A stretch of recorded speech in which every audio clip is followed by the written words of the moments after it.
Tahu-tahu saya ada di satu tempat. Nah di tempat itulah yang pertama itu memang ada di satu taman.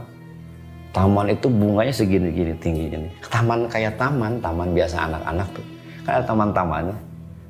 Nah gitu, yang itu betul-betul indah lah kalau dilihat, sama lah gitu. Kalau taman-taman tuh indah. Cuman anehnya di sana tuh nggak ada daun kering. Ada yang di ayunan, lagi di ayun-ayun. Ayun terus bilang, ayah, ayah. Itu ternyata itu anak saya yang udah meninggal. Ada lagi yang compang-camping, dia juga sama kelaparan, tapi dia nggak bisa nih, diem aja, kayak diem gitu. Supaya narik, cuman manggil-manggil anaknya, minta tolong, misalnya tuh tolong. Makanya pas ketika sudah paham seperti ini, kita tuh harus rajin memang mendoakan kedua orang tua.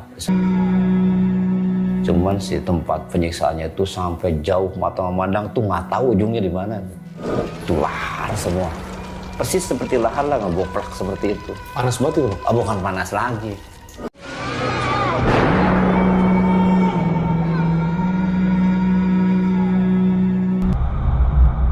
Bisakah seseorang mengalami mati suri atau near death experience? Yang jelas, satu yang pasti bagi manusia adalah kematian.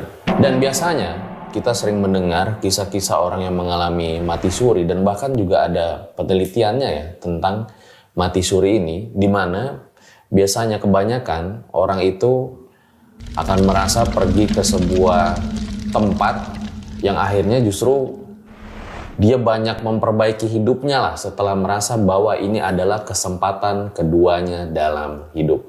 Nah, hari ini gue kedatangan seorang pengurus masjid, muazin, yang disebut pernah bertahun-tahun ada di alam kubur. Langsung aja kita sapa. Assalamualaikum Pak Ustadz Ridwan. Warahmatullahi wabarakatuh. Terima kasih sudah mau jadi narasumber di RJL Pak Ustadz. Iya. Itu memang rasanya seperti di alam kubur bertahun-tahun. Iya. Oke, Assalamualaikum warahmatullahi wabarakatuh.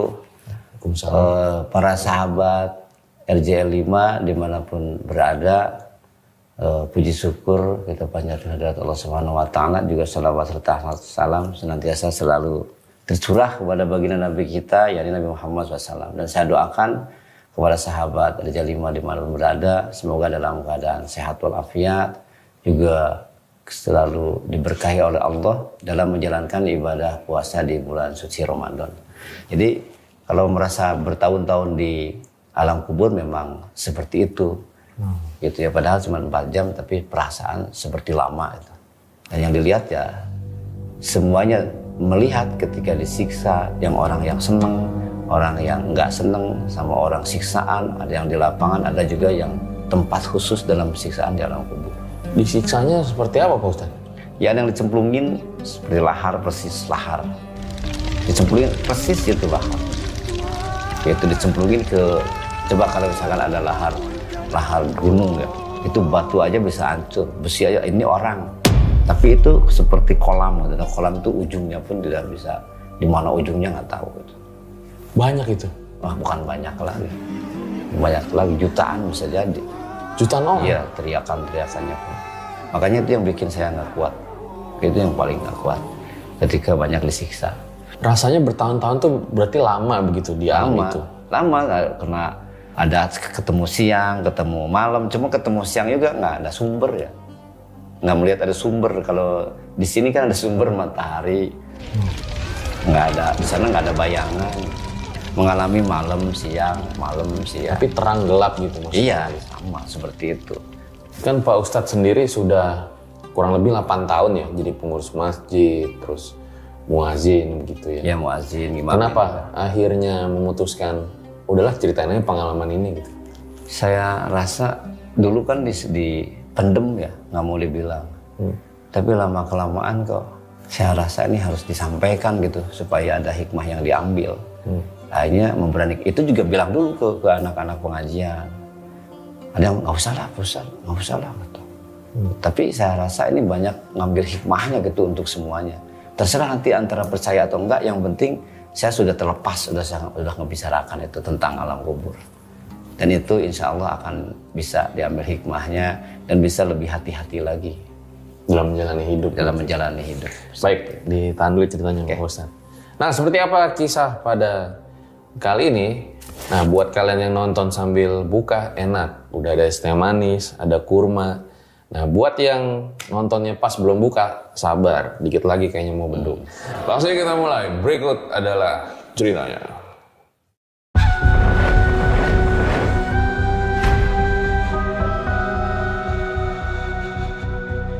Allahu Akbar, Allahu Akbar, la ilaha illallah.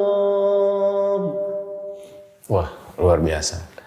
Oke Pak Ustadz, mungkin boleh diceritain awal mula kisah pengalamannya seperti apa? Jadi muazin. Kalau kisah jadi muazin itu adalah selama 8 tahun di masjid itu menjadi muazin. Selain itu saya memegang beasiswa. Itu beasiswa itu dari SD, SMP dengan SMA ada anak asuh, yaitu juga ada anak yatim yang jumlahnya semuanya ada 387 siswa. Itu setiap bulan bayarannya kita kasih gitu, seperti itu. Nah, kemudian jadwal saya dulu itu menjadi muazin, seminggu masuk, seminggu enggak. Seminggu jadi muazin dan juga imam, kalau bergantiannya seperti itu. Nanti seminggu lagi libur gitu. Jadi sebulan itu 2 minggu masuk, 2 minggu libur. Seperti itu. Dan juga selain ada aktivitas di masjid, ngajar juga, ketika ada apa namanya, TK formal, ada juga yang non formal. Saya pegang yang non formal, yaitu jadwalnya dari Bada Asar. Dari Bada Asar saya ngajar yang anak-anak kecil sampai maghrib. Dari maghrib itu nyambung ada pengajian remaja saya adakan juga. Nah, sampai Isya ada pengajian ibu-ibu. Jadi dari asar saya ngajar anak-anak, maghrib ke Isya ada remaja. Dulu itu saya bentuk sendiri di masjid itu. Kemudian dari Isya ke sana ada pengajian ibu-ibu sampai jam 9. Dari jam 9 itu ada pengajian bapak-bapak sampai selesai jam 11. Luar biasa berarti Pak Ustadz, memang fokus kegiatan di masjid berarti. Iya. Tapi katanya juga sempat ngeband juga. Iya. Jadi di samping itu emang saya dari kecil senang hiburan. Dari kecil senang hiburan. Jadi alat musik pun bisa, gitar, melodi, bass, drum. Yang nggak bisa suling aja. Yang nggak bisa suling itu semuanya bisa. Nah, akhirnya dengan kegiatan itu suka diisi, pas kosong itu suka diisi dengan hiburan, bentuklah grup band namanya Raden Band dulu itu. Nah, Raden Band itu sempat dulu sampai ke Blackboard, sempat dulu itu ketemu dengan Inul, saya masuk dengan Kapein dulu itu. Nah, satu saat waktu itu saya pingin main band. Akhirnya libur dulu ya ngajinya, karena ada, kalau nggak salah itu dulu tuh kenapa dipaksakan, karena ada festival ya kalau nggak salah itu. Ada festival antar band itu. Nah, akhirnya latihan lah ceritanya, latihan. Pas ketika setengah 12, nah itulah yang dirasa lagi megang keyboard gitu, langsung kayak ditungkup, betul-betul kayak berasa ditungkup dengan itu yang kayak kelambu itu, langsung press, langsung wah goyang udah. Dan saya rasa juga perasaan mau meninggal di situ. Soalnya berasa sakitnya itu memang udah nggak ketahan gitu ya, nggak ketahan, bener-bener betul-betul menggigilnya tuh nggak ketahan. Tapi dipaksakan lah daripada tempat orang, dipaksakan. Udah kenapa mau diantar? Nggak usah. Dipaksakan aja. Padahal jalan udah sempoyong, cuma diliatin terus temen, oh kemana kan, dari mana? Kok sempoyongan? Itu ke pucat, nggak apa-apa, mau pulang. Gitu aja. Pas masuk ke masjid, udah nyampe ke masjid, nah itu mau buang air kecil, itu sambil nyender karena menahan badan supaya jangan jatuh, nyender ke tembok gitu. Nah, kemudian balik, nah pas mau buka pintu itu langsung gelap. Nggak bisa gini pun nggak kelihatan nih, telunjuk tuh. Jadi namanya melihat, buta melek lah. Melihat tapi nggak kelihatan apa-apa. Nah, kemudian saya nyari kunci aja merayap tuh. Nyari kunci itu merayap. Sudah merayap juga kunci ada beberapa lagi di situ. Kan harus dicoba satu-satu sambil nahan sakit itu. Nah, pas ketemu dibuka, balik, itu sampai nggak sempet dikunci, langsung tutup, langsung ke atas. Itu teriak saya sekencang-kencangnya itu. Ya Allah, tolongin saya, ya Allah. Itu sampai sekencang-kencangnya. Dari situ bisa ngelihat lagi, tapi sama seperti di laut, seperti di dalam air. Langsung saya menuju ke tempat tidur saya kayak ngebanting diri karena udah nggak kuat gitu. Plak, ngebanting diri dalam keadaan celentang gini, keringet tuh begini udah ngucur terus. Nah dari situ kok berasa kaku. Wah, kata saya nih, kenapa kaku? Terus ini udah nggak bisa bergerak. Ah ini nih digigit, ini digigit gini, semuanya nggak berasa. Nah di situ saya sadar, oh mungkin nih udah waktunya saya meninggal. Gitu. Udah berasa, nah dari sini udah nggak bisa gerak, nggak bisa gerak. Sampai ke sini rasa sakit, sampai ke tenggorokan sini. Plak, baru saya keluar. Nah keluar itu, dan di samping saya sudah ada yang wajahnya bersih itu, dan saya yakin itu Ijroil itu. Saya yakin di hati itu Ijroil. Kayak gimana wujudnya? Kalau ngebayangin wujudnya gimana ya, soalnya dia tuh sampai sekarang saya kebayang wajahnya, tapi bersihnya tuh bercahaya, nggak bisa, kalau di tengah-tengah itu juga kayak siapa atau apa nggak bisa bilang, nggak bisa apa-apa gitu. Nah dari situ hanya kan bisa ngelihat, kalau udah begitu pasti ngelihat jasad sendiri kayak Miraga Sukma gitu, kayak ajian Miraga Sukma keluar bisa ngelihat jasad sendiri. Jadi akhirnya saya minta maaf di situ ke semuanya, ke orang tua saya, ke teman-teman saya, besok tinggal mayitnya gitu. Sempat bilang begitu? Iya, tapi nggak bilang ke itu, kan udah keluar. Jadi besok cuman dengan batin aja, berarti kan kayak dengan batin, padahal kan asli ya udah keluar. Cuman minta maaf ke mama, ke bapak, ke semuanya minta maaf saya tuh. Besok tinggal mayitnya saya tuh. Gitu, akhirnya dari situ, nah tahu-tahu saya ada di satu tempat. Nah di tempat itulah, yang pertama itu memang ada di satu taman. Taman itu bunganya segini-gini tingginya nih. Taman kayak taman biasa anak-anak tuh. Kan ada taman-tamannya. Nah gitu, yang itu betul-betul indah lah kalau dilihat, sama lah gitu. Kalau ke taman-taman tuh indah. Cuman anehnya di sana tuh nggak ada daun kering. Jadi kalau kita lihat daun itu semuanya, kalau dilihat nggak ada daun yang kering, nggak ada. Jadi daun semua seger semua, dan nggak ada sampah, segini pun nggak ada sampah. Nah yang paling saya ngain itu ada yang di ayunan, lagi di ayun terus bilang ayah itu, ternyata itu anak saya yang udah meninggal.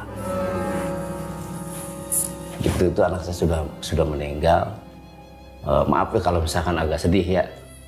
Jadi itu manggil saya itu udah gede ternyata di sana itu. Udah gede. Berarti di sana ada pertumbuhan kalau anak bayi itu. Meninggalnya prematur. Prematur 6 bulan gitu, meninggal 6 bulan prematur. Nah pas ketemu anaknya bagaimana? Sama pelukan biasa pelukan. Dan dia alhamdulillah aman-aman aja, seneng lah di sananya itu, seneng di Sempat komunikasi? Oh iyalah. Ngomong apa kalau boleh tahu? Iya komunikasi. Sekarang ayah datang kenapa pertamanya itu? Oh dia nanya? Iya.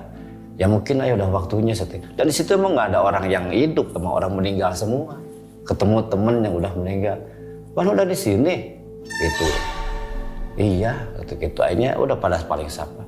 Syukurlah kalau ke tempat ini, jangan sampai ke sono. Maksudnya ada tempat disiksa. Itu ada yang tempat disiksa, makanya saya tuh dulu tuh sebenarnya saya nahan tuh jangan sampai cerita sebenarnya. Tapi sekarang saya belak-belakan, siapa tuh bisa diambil hikmahnya ya. Tapi tergantung nanti orang mau percaya atau enggaknya. Tapi yang jelas demi Allah ini yang saya alamin. Gitu. Waktu itu ketemu teman yang sudah meninggal itu, kalau boleh tahu siapa? Bang Entis juga namanya. Jadi yang jadi saksi saya ketika lepas yang megang ada denyut, itu nama Bang Entis juga namanya, dari ini orang Cikampek. Nah kalau yang nyapa saya Bang Entis orang sekampung saya. Oh, sudah meninggal lama? Sudah meninggal lama. Dan ada beberapa lagi lah gitu yang nyapa itu. Akhirnya saya alhamdulillah lah di situ udah bergabung sama mereka. Biasa satu di sana orang yang paling kaya di sana itu orang yang paling banyak amalnya. Orang yang udah duit udah nggak apa-apa, nggak ada di sana, nggak ada seperti itu. Orang yang paling kaya di sana itu adalah orang yang paling banyak amalnya. Beda dengan di dunia ini. Kalau di dunia ini orang paling kaya ya orang banyak duitnya. Kalau nanti ketika pindah alam bisa berubah itu. Bisa jadi paling miskin di sana itu. Karena di sana tuh yang paling kaya adalah orang yang banyak amalnya. Suami istri yang soleh. Itu betul-betul kesukaannya, keindahannya hidup di sana bisa dirasakan oleh saya sendiri. Senang apapun ada, yang diinginkan apa tuh ada dan tidak perlu capek. Kalau di sini kita dilayani pembantu ada 2, ada 3. Di sana pun sama. Ada yang 40, ada yang 30. Yang itu jadi si perempuan kadang. Nah ini yang tidak itu si perempuan dilayani oleh pemuda-pemuda kalau butuh apa-apa gitu.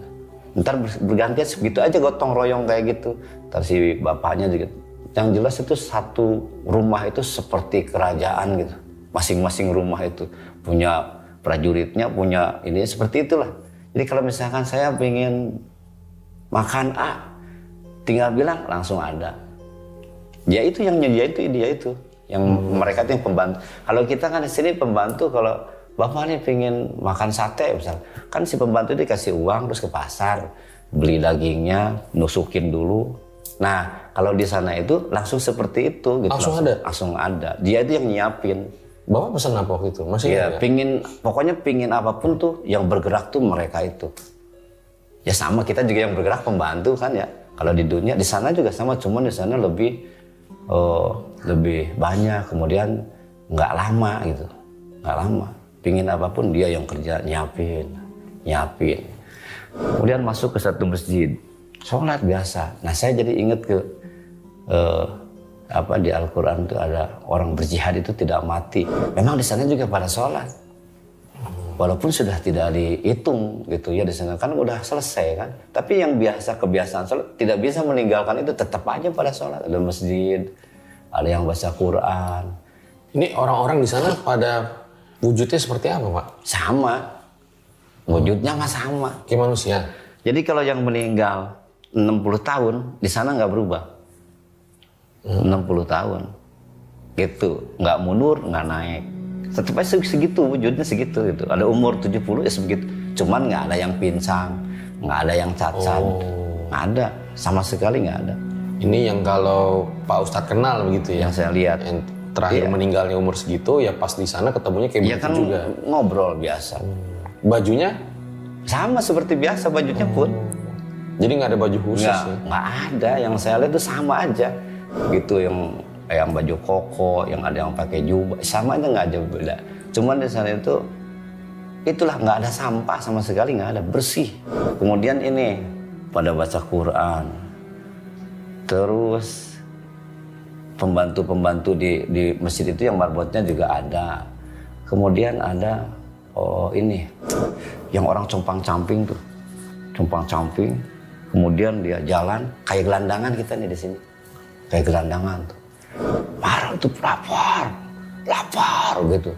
Nah saya lihat tuh kenapa tuh, kayak gelandangan persis. Karena ada yang orang miskinnya tuh ada. Orang miskinnya di sana ada juga compang-camping kayak di pinggir, nggak punya rumah.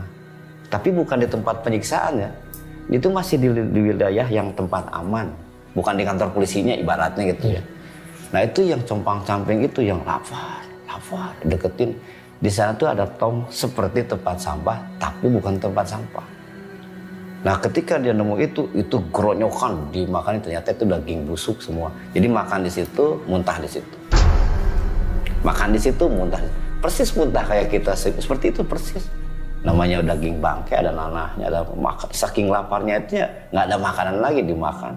Porosote makan, muntah lagi. Tuh orang yang pelit, koret, medit seperti itu tuh.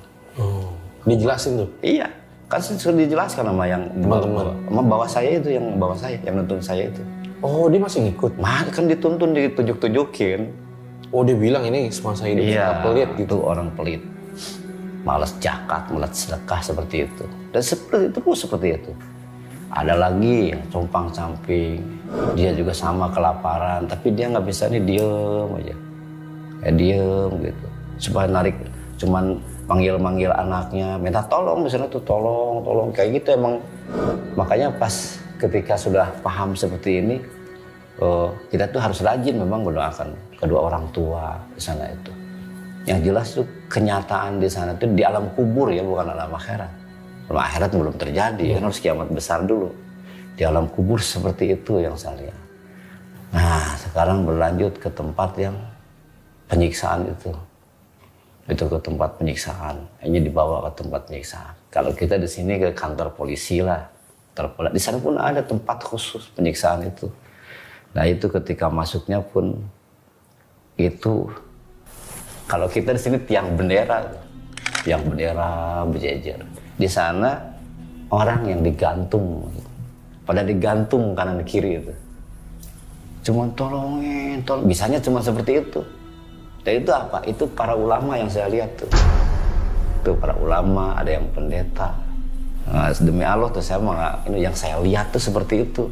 Ternyata apa? Ini yang suka yang saling menjelekkan, ini saling menjelekkan yang ini saling, makanya kalau betul-betul kita seorang yang beragama jangan saling menjelekkan. Sebenarnya jangan seperti itu, udah lurus saling menghormati. Ternyata di sana pun begitu saya lihat. Ada yang merasa dirinya benar.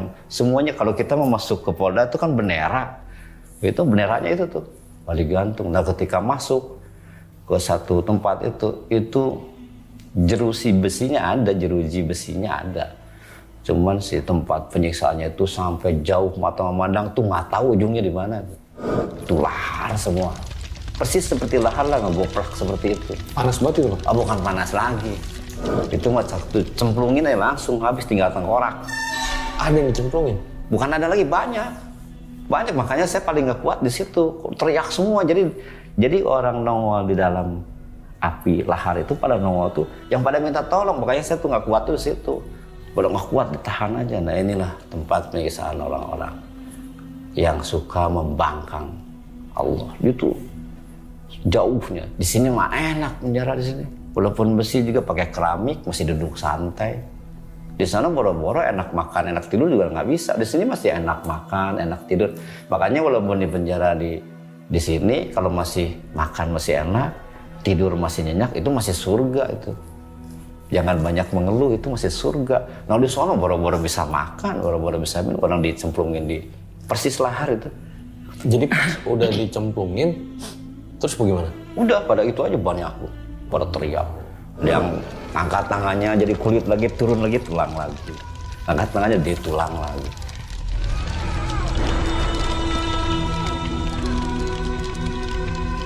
Akhirnya tuh di situ ketika mau lihat besinya juga gitu, mulai kuplak gitu. Nah, ada yang manggil.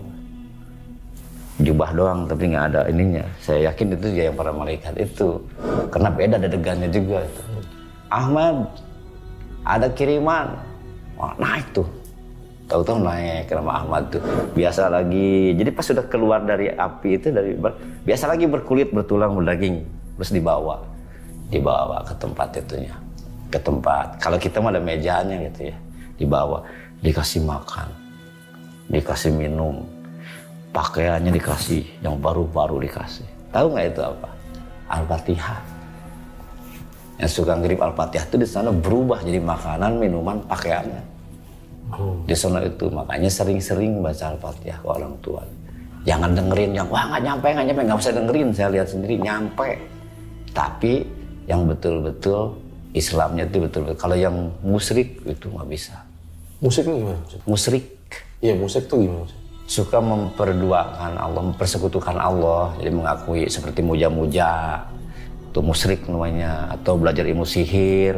Jadi musyrik tuh dari kata kan kalau di kitab tafsir Munir itu kan ada 3 ya. Ada kafir murni, kafir musyrik, sama kafir munafik. Nah, kalau kafir murni ini dia tidak mau mengakui adanya Allah, kafir murni, dan juga penciptaannya. Dan yang kedua, kafir musyrik, dia mengakui adanya Allah tapi mempersekutukannya. Mengakui ada kekuatan selain Allah maksudnya. Kayak meminta-minta ke gunung, meminta-minta ke pohon untuk kaya, muja-muja, itu musyrik, itu mental di sana. Al-Fatihah, Yasin nggak bakal masuk. Oh, ngelihat juga maksudnya iya, ke sana? mental, nggak bisa. Kalau kita di sini diusir, mau polisi balik. Oh, ditolak, yang ngirim makanan ditolak. Ditolak kalau di sini seperti itu. Jadi ini ada yang bisikin di sana. Iya, di sana karena musyrik nih gitu. Iya, karena melihat nggak bisa masuk Al-Fatihah itu. Nggak bisa ke sana tuh. Nah, yang musyrik ada juga kafir munafik. Nah, kafir munafik dia mengakui adanya Allah tapi dia membangkangnya. Tapi tadi yang membangkang itu masih bisa diterima itu. Ya, pokoknya nanti hitungannya itu nanti di sana itu ada fa'amma masakulat mawazinuhu fahuwa fi isatir. Barang siapa orang yang berat kebaikannya dia langsung masuk surga. Berikut di alam kubur juga ada surganya, dunia juga ada surganya kan sama. Di alam akhirat apalagi terakhir. Nah, barang siapa yang berat kebaikannya langsung ke tempat yang tadi itu, yang bersih, yang bening, yang penuh dengan sukacita. Nah, wa amma man khaffat mawazinuhu fa ummuhu hawiyah. Maka orang yang berat kejahatannya dia masuk hawiyah. Nah, ini kan tanpa musyrik dalil ini. Dalil ini berfungsi untuk orang yang tidak musyrik, tidak muja-muja, gitu ya. Maka kalau dia berat kejahatannya, berarti dia punya kebaikan. Nah, ketika nanti dikirim, akhirnya udah habis masa hukumannya, bisa selamat di sana itu. Jadi kalau udah bisa selamat di sana, ketebus dengan kiriman orang anaknya, atau karena dia udah masa tahanannya sudah habis, ada masa tahanannya habis ada. Itu yang bukan musyrik itu. Jadi kan wakul ja'al haqu wa zahaqal batilu innal batila kana zahuqa. Sesungguhnya perbuatan, katakanlah yang benar telah datang, yang batil telah lenyap. Dan sesungguhnya perbuatan batil itu pasti lenyap. Dosa itu pasti habis dengan kebaikan. Maka kalau dia berat kejahatannya, misalkan nih kejahatannya telunjuk ini ada kebaikan segini. Nah ini nih dibersihkan dulu nih. Segini dibersihkan dulu, dicuci dulu. Kalau ini habis nanti udah diangkat. Nah bergabunglah dengan yang tadi, itu masa tahanannya selesai. Seperti itu. Nah itu ke tempat yang wilayahnya ada di Jeruji Besi dan ujungnya itu nggak tahu ada di mana. Berarti kolam hamparan luas. Kolam tuh. Betul kolam seperti itu hamparan. Ujungnya tuh udah nggak tahu di mana. Orang udah kayak korek api dimasukin ke apa ya itu. Kalau kita bikin apa ya lahar lah, persis lahar gitu. Gitu. Kolam lahar. Iya, dimasukin lah situ, jerit. Jadi itu tiada hari tanpa teriakan itu. Tapi begitu aja tiap hari. Ada yang dikenal nggak, Mas? Kalau itu nggak dikenal. Ada yang dikenal, cuman ngedenger Ahmad gitu. Wah ini kiriman ini, Al-Fatihah tuh begini gitu. Nggak ada yang dikenal di situ. Nah, yang ketiga selesai dari situ dibawa lagi ke suasana yang gelap gulita gitu. Tapi suruh jalan. Nah di situ ada seperti orang pada camping. Kalau di dunia pada camping, tapi ternyata itu bukan camping. Kita kan ngelihat ada api unggun, ngelihat kayak ada api unggun gitu. Nah ternyata itu bukan camping. Api unggun kan begini pakai kayu ya. Itu seluas lapangan bola mah kecil. Itu mau luas. Gitu. Gini. Kalau kita api unggun kan gini kan kayak kayu tuh. Itu orang gini tuh. Jadi itu Pak Ustadz lagi di lapangan luas, terus ada kumpulan orang yang lagi dibakar begitu? Iya lagi dibakar tapi nggak ada kayu bakarnya. Orangnya sendiri? Orang, jadi api itu keluar dari tangan, dari badan. Ini jadi kayu bakar nih.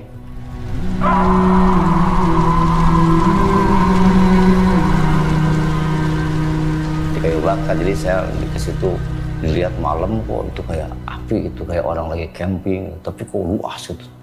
Makanya lebih luas dari lapangan bola lah gitu. Akhirnya pas dideket-deketin itu api itu ternyata manusia. Nah itu juga sama pada ngejerit. Jadi kalau ngangkat tangan kayak kayu diginiin tuh. Kayak kayu digini padahal tangan tolong gitu, ngejeritnya namanya dibakar. Wah udah sama itu jeritan. Jadi itu wilayah yang sangat bikin saya pingin cepet pulang gitu. Pingin cepet balik gitu. Karena udah gak kuat nahan teriakannya itu gak kuat. Memekakan telinga? Oh iya, bukan memekakan. Gak kuat nahannya, apa namanya, kasihan gitu, kasihan. Tapi kan kasihannya kan udah gak bisa ngapa-ngapain di sana itu. Jangankan mau deket nih, diinjeknya aja udah lahar. Gimana bisa ngedeket, nolongin gimana. Kalau di sini mah enak. Udah teriak apa juga bisa ditolongin. Kalau ada yang bawa golok bisa dilepasin. Atau bisa diapain lah gitu. Kalau ada yang nyiksa orang, di sana boro-boro bisa nolongin. Seperti itu.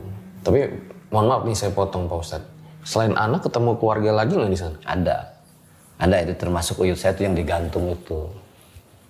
Itu termasuk uyut saya tuh. Akhirnya saya uyutnya digantung di mana? Ya kayak itu yang kan kalau kita di sana kan luas ya lahan itunya tuh sampai ujungnya itu saya pun tidak tahu itu kantor polisinya ibaratnya lah.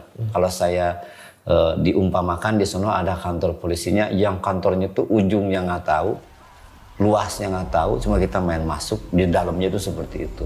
Dan menuju ke lokasinya itu di jalan-jalan itu sudah ada bergelantungan. Makanya kalau di sini diumpamakan kalau di Polda Metro Jaya itu kan tiang bendera. Kalau di sono orang-orang pada begini, tolong itu. Nggak dikasih makan, dikasih minum, panas kepanasan, kalau hujan misalnya kehujanan. Buat seperti itu, cuman waktu di sana nggak ngalamin ada hujan, terang juga nggak ngeliat ada sumber. Kalau ini kan sumber matahari, terangnya itu kan ada bayangan. Di sana nggak melihat seperti itu gitu. Jadi mohon maaf itu. Pak Ustadz ketemu sama Uyutnya lagi digantung. Iya, kena hukuman lah gitu. Akhirnya saya berusaha di situ untuk ngirim Al-Fatihah. Ngobrol tapi? Iya, bukan ngobrol, minta tolong. Minta tolong, makanya saya kalau connect dia suka nggak nahan air mata itu kan suka connect. Sampai saat itu saya connect gitu, itu Mas Fajar, gitu. Dan dia ngeliat Pak Ustadz waktu itu? Iya, bukan lihat lagi, tatap apa.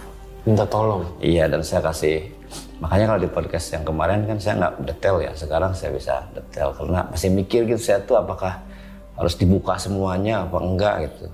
Nah itu sebenarnya termasuk Uyut saya tolongin, alhamdulillah selamat lah, bisa dikirim pakai Al-Fatihah, bisa diturunkan, bisa. Sekarang udah insya Allah. Dijelasin nggak sama yang ada di samping Pak Ustadz saat itu? Sama itu tuh, orang-orang yang digantung itu orang yang merasa dirinya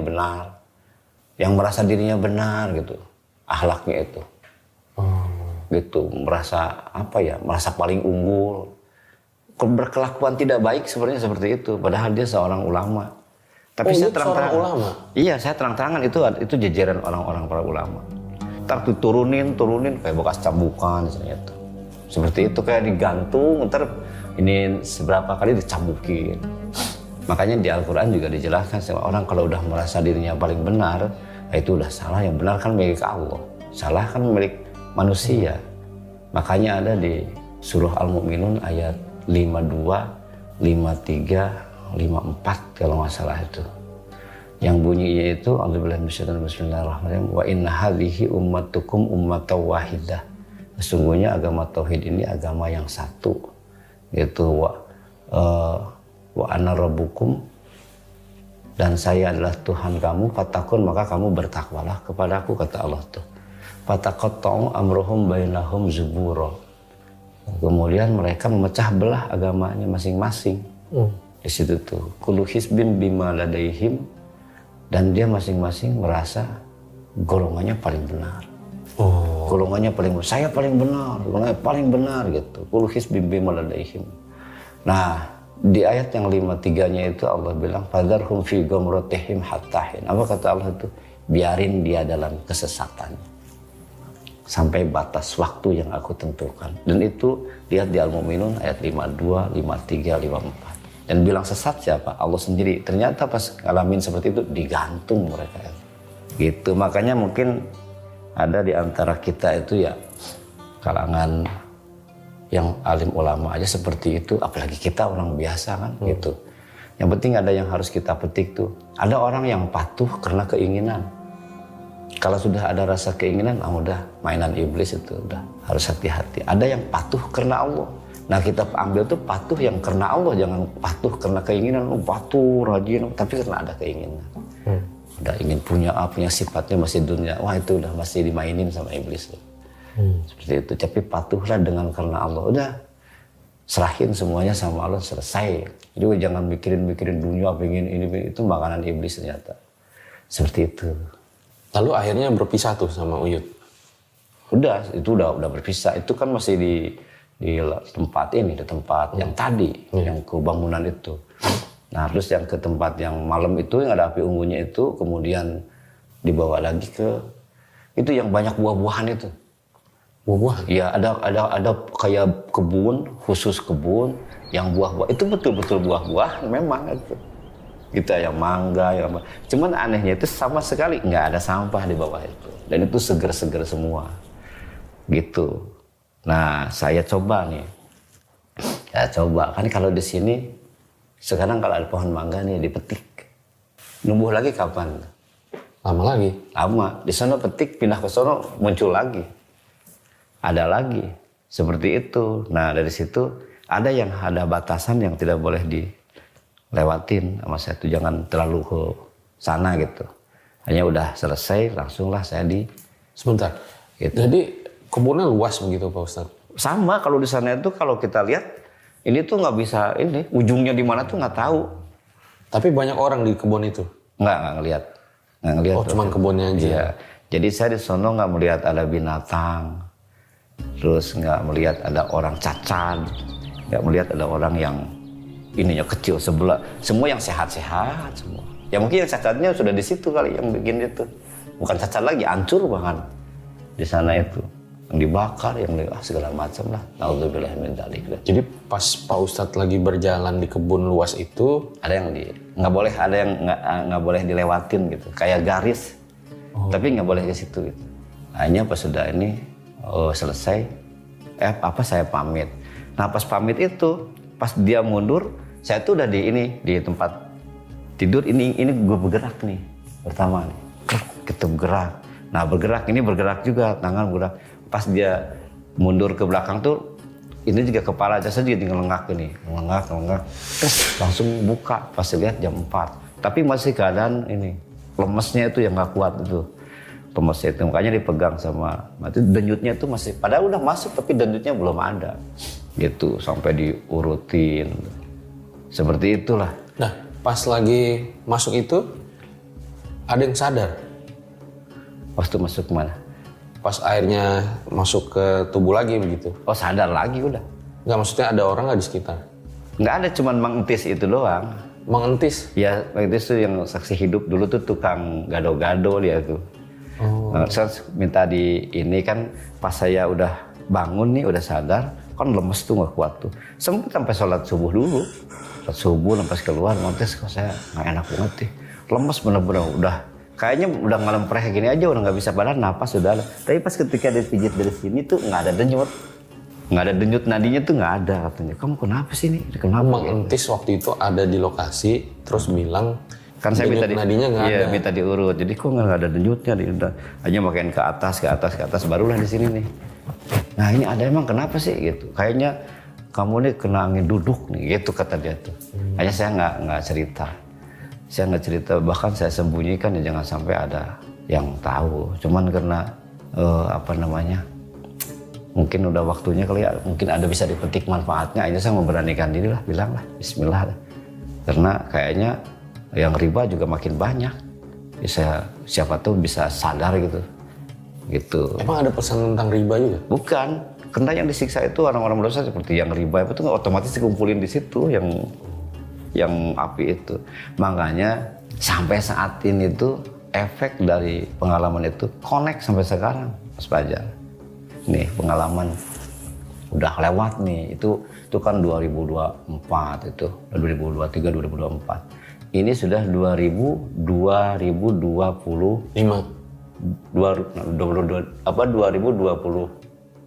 ya. Nah, terus ada yang sebelumnya 23, 22 itu di Masjid Al Istiqomah namanya. Jadi saya lagi Jumatan nih.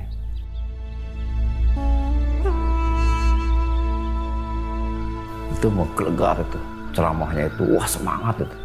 Pas saya lihat tuh, itu kan bukan mati suri, saya udah hidup itu begini. Terus yang dilihat compang camping nih, compang camping. Siapa compang camping? Itunya kiainya, lagi ceramah begini, tapi penglihatan saya tuh sampai saya begini Mas Fajar nih. Nah sampai begini, astagfirullah, gini nih. Nggak berubah, compang camping. Nah setelah itu lidahnya segini. Saya bilang, ini yang ceramah siapa sih? Tuh sampai begitu saya tuh.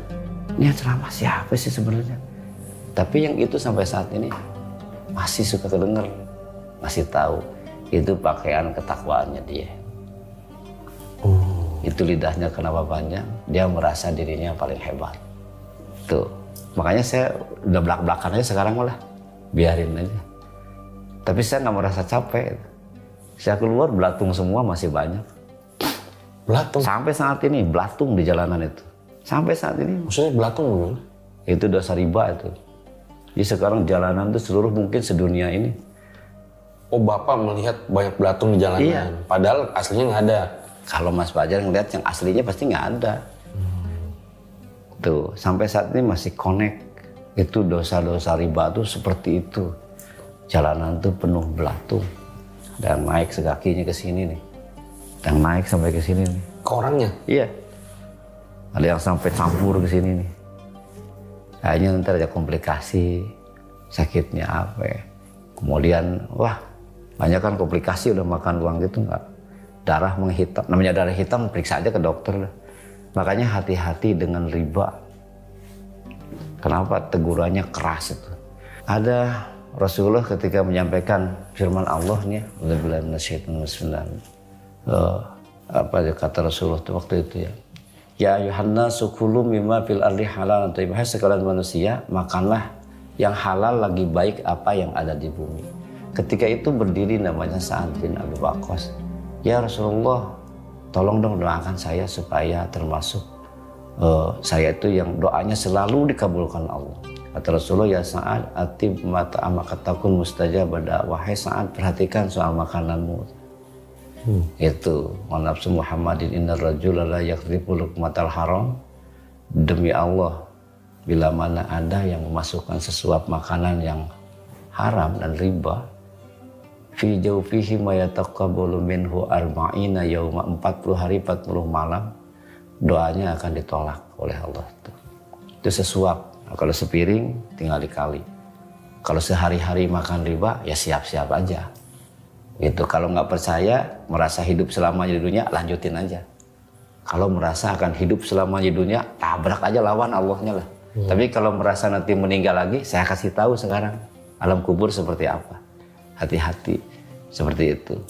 Dan kemudian wa ayyuman nahbata lahu minasyahti waraba, dan barang siapa orang yang darah dagingnya tumbuh dari harta haram dan riba, fannaru aulabi, udah dikasih tahu tempatnya adalah neraka. Nah sampai saat ini saya masih connect dan selalu ada yang mengatakan A. Jadi kalau misalkan kata kasarnya tuh si A masuk neraka, si B masuk surga, itu tahu Mas Fajar. Sekarang itu saat itu saya tuh sekarang tuh seperti itu gitu.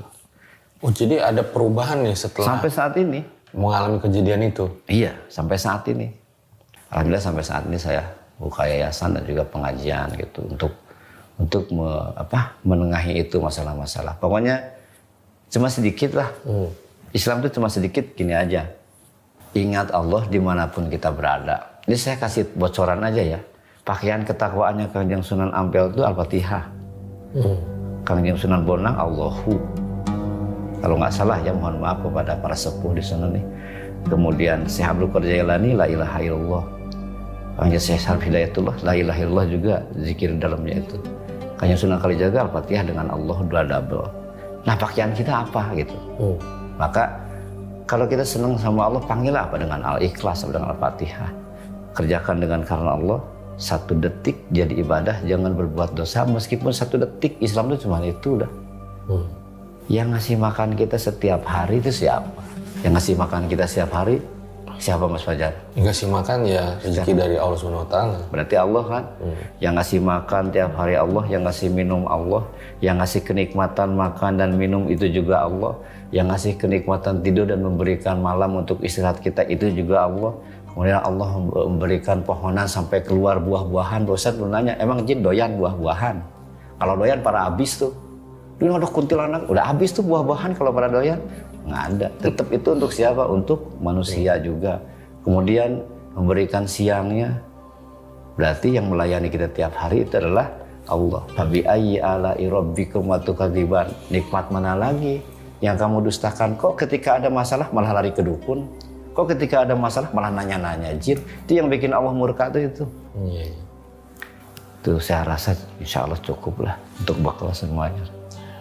Berarti Pak Ustadz memilih menceritakan pengalaman ini untuk menyampaikan gitu lah. Iya, untuk menyampaikan, makanya saya sendiri ada channel pesan di balik misteri itu. Misteri itu dibongkar, tapi tengah-tengahnya saya kembalikan sekuat tenaga supaya kembali ke jalan Allah. Makanya ada pesan-pesannya itu. Terutama tadi ya tentang yang merasa paling benar, terus juga salah satunya riba juga. Jadi kalau simpelnya Islam itu satu tadi ya, ingat sama Allah, kerjakan dengan karena Allah, jadikan 1 detik jadi ibadah dan jangan berbuat dosa meskipun 1 detik. Dan yang kedua, kewajiban yang kedua, bertebaranlah kamu di muka bumi ini, cari rezeki yang halal. Yang haram jangan dicolek-colek, apalagi dimakan, apalagi dibawa. Karena apa? Ujung-ujungnya celaka, nggak bakalan bisa ngumpet walaupun ke lubang semut, akhirnya di penjara. Mana ada orang senang di penjara. Mendingan jadi tukang nasi goreng bersama keluarga, nikmat makan, nggak ada yang mengganggu. Ini uang banyak, datengin polisi. Sebenarnya dia masih susah seperti itu. Orang miskin tuh seperti itu sebenarnya. Kemudian belajar berdakwah sambil sedekah, nggak ada lagi Islam itu. Yang ramai itu karena banyak pemahaman aja. Cuma segitu doang Islam itu. Nggak ribet pengamalan rukun Islam. Itulah insya Allah paham dikit-dikit lah insya Allah. Iya. Jadi kan bisa dipanjangin kan di sana itu. 1 detik jadi ibadah, ingat Allah 1 detik jadi ibadah, jangan berbuat dosa. Meskipun 1 detik, nah silahkan lah. Berarti Pak Ustadz itu, kalau kita bahas yang tadi, setelah mengalami mati suri bisa dibilang begitu ya? Ya kata orang mati suri, kalau saya mengalaminya seperti itu aja, gitu. Terkadang bisa melihat atau connect lagi ke alam kubur tadi begitu. Iya. Tapi terkadang gitu ya? Ya sering sih sebenarnya. Makanya tadi itu connect, kalau saya udah itu nangis itu, tadi kan hampir-hampir itu connect, saya tuh melihat. Nah sekarang tuh ngeliat posisi di dunia tuh ada yang sama seperti itu. Ada yang compang-camping, ada yang lidahnya segini, ada yang panjang. Sampai ke tanah ngegangsar itu ada. Pernah ada lagi nggak yang kayak, ya kok ini begini sih gitu? Saya sih sekarang nggak merasa capek juga. Kok saya begini, itu kan awal. Kalau sekarang udah terbiasa. Nggak pernah ada yang kaget lagi nggak? Kok wujudnya ternyata pas pausa lihat bertolak belakang banget gitu, wujud orangnya. Oh, itu sering. Bahkan kemarin juga, Assalamualaikum. Sama ngegangsar lidahnya itu.